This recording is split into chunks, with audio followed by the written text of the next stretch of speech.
कुछ चीखें ऐसी होती हैं जो दीवारें नहीं, इंसान तोड़ देती है।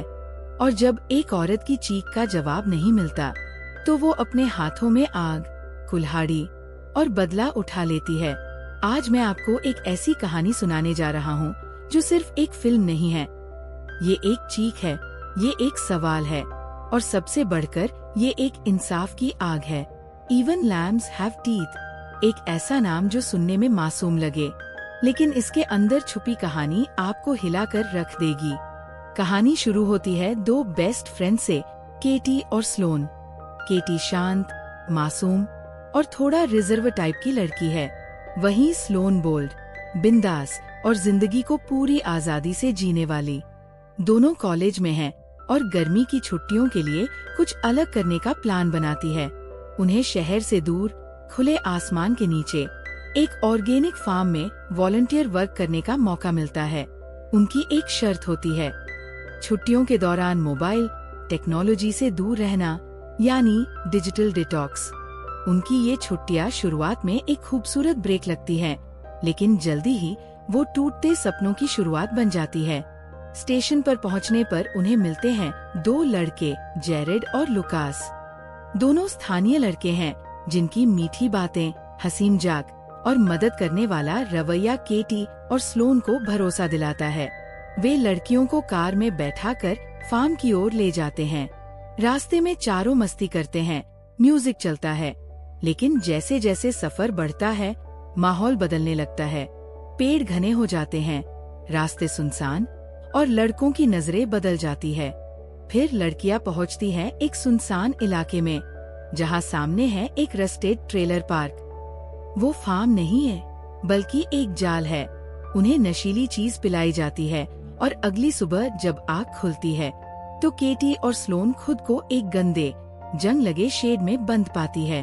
उनकी कलाई पर चेन बंधी होती है और पास ही कैमरे लगे होते हैं। उनकी आजादी छिन चुकी है और इंसानियत भी। अब शुरू होता है उनका शारीरिक, मानसिक और आत्मिक शोषण। यहाँ वो अकेली नहीं है, और भी लड़कियां हैं जो पहले यहाँ आई थी और अब वो गुमनाम लाशें बन चुकी है।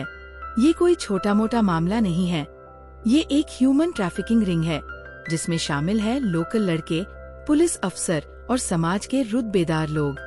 मदद की उम्मीद वहाँ से भी नहीं बचती, जहाँ वो सबसे ज्यादा होनी चाहिए थी, पुलिस से।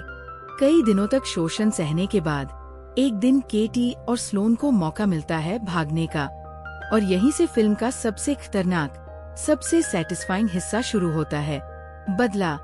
ये दोनों लड़कियां अब वही मासूम भेड़ें नहीं रहीं। ये अब शेरनियां बन चुकी हैं, जिनके हाथ में कुल्हाड़ी, आग और भीतर पनपता गुस्सा है। अब एक एक करके वे उन सभी लोगों को ढूंढती है।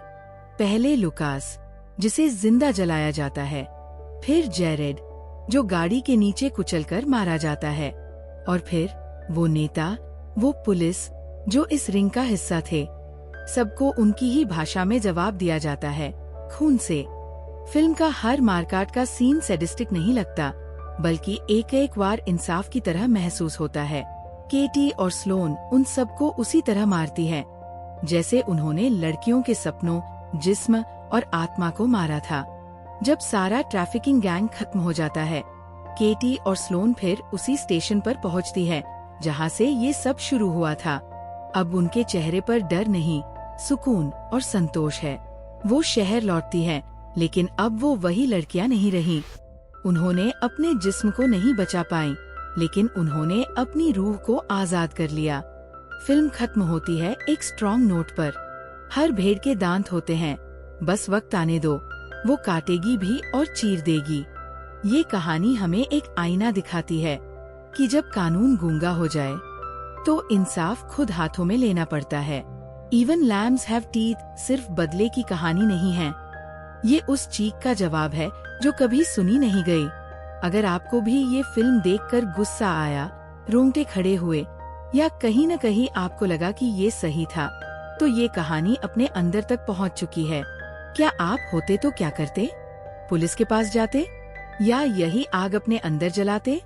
कमेंट में बताइए, और चैनल को सब्सक्राइब करना ना भूलें।